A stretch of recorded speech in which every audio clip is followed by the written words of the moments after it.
Alors, je vous fais la correction de l'exercice 32, page 93. Dans cet exercice, hop, il est là. Pardon. On nous dit que la grand-mère de Leïta fait de la confiture de framboise. Pour 4 kg de fruits, elle ajoute 2,8 kg de sucre.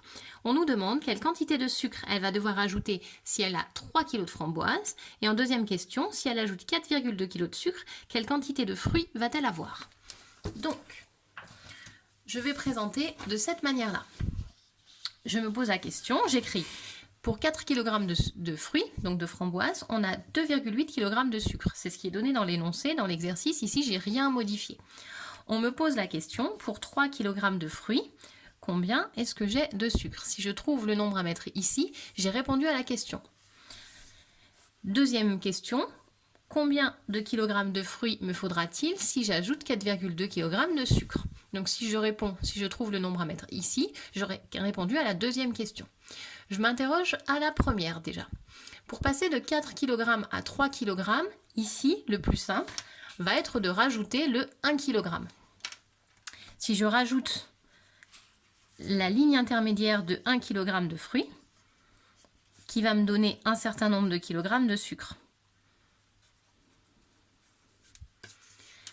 Pour cela, pour passer de 4 kg de fruits à 1 kg de fruits, on a divisé la quantité par 4.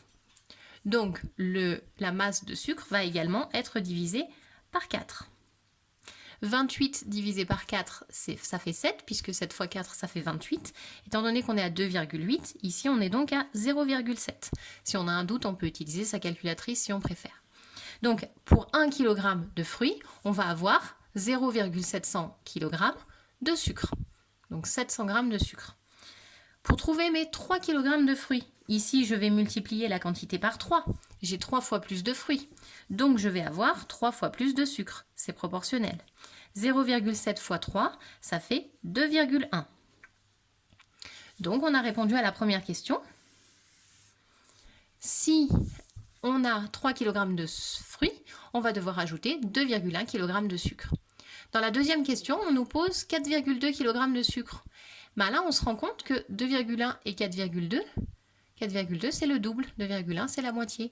Ici, pour passer de celui-ci à celui-là, on a multiplié par 2. Donc de l'autre côté, je vais également multiplier par 2.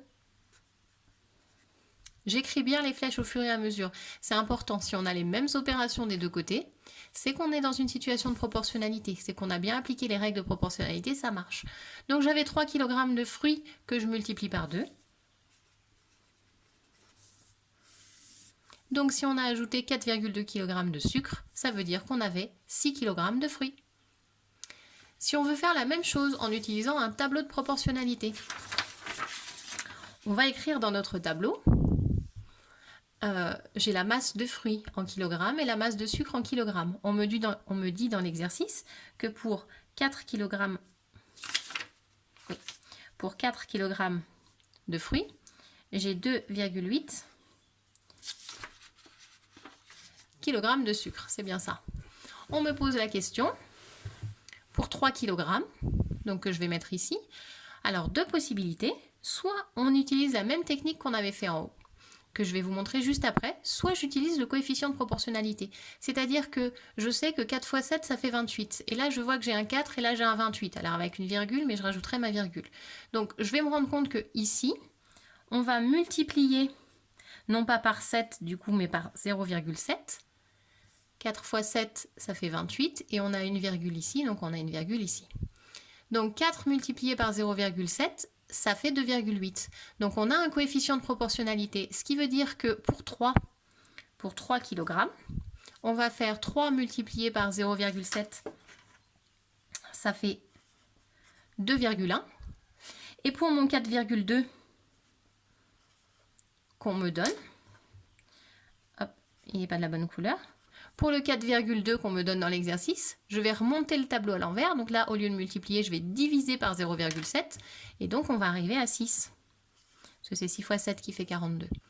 Là encore, pour faire soit la multiplication, soit la division, si vraiment on a des difficultés, on peut le faire avec sa calculatrice. Donc, on peut utiliser dans le tableau de proportionnalité le coefficient de proportionnalité. Ça marche très très bien. Sinon, on aurait pu utiliser les règles de proportionnalité. Donc ici, je peux chercher par exemple pour 1 kg combien ça va faire. Je divise donc ma quantité par 4. Je vais donc diviser mon prix par 4. 2,8 divisé par 4, ça va faire 0,7. Ensuite, pour trouver de 1, pour passer de 1 à 6, on a ici multiplié par 3. Donc de l'autre côté, en bas, je vais également multiplier par 3. 0,7 multiplié par 3, ça fait 2,1. Et pour passer de 2,1 à 4,2, on a multiplié par 2. Donc en haut, on va multiplier par 2. On a le droit d'utiliser le tableau avec les flèches vers le haut et du coup en bas, ou alors avec la flèche sur le côté en utilisant le coefficient de proportionnalité. Chacun d'entre vous utilise la technique qui lui semble plus logique. Pour ceux qui préfèrent passer de 4 kg à 1 kg et ensuite on vient à 3 kg, on fait les flèches. Pour ceux qui voient que 4 et 28 sont dans la même table, on peut utiliser le coefficient de proportionnalité. Pour ceux qui n'aiment pas les tableaux de proportionnalité, on peut utiliser les phrases. Les phrases avec les flèches sur les côtés, c'est une méthode aussi qui est très très claire. Chacun d'entre vous choisit la méthode qui lui semble le plus logique, le plus simple. La proportionnalité, c'est de la logique. Donc du coup, vous n'allez pas du tout tous avoir les mêmes méthodes. Il est important que vous ayez bien compris avec votre méthode. Donc la première chose à faire, on regarde le résultat. Si on a le bon résultat et qu'on a fait des calculs, bien sûr, c'est qu'a priori, on a fait un exercice qui est correct. Si on n'a pas le bon résultat, dans ce cas-là, il faut prendre la correction en essayant de comprendre la correction qui vous est donnée.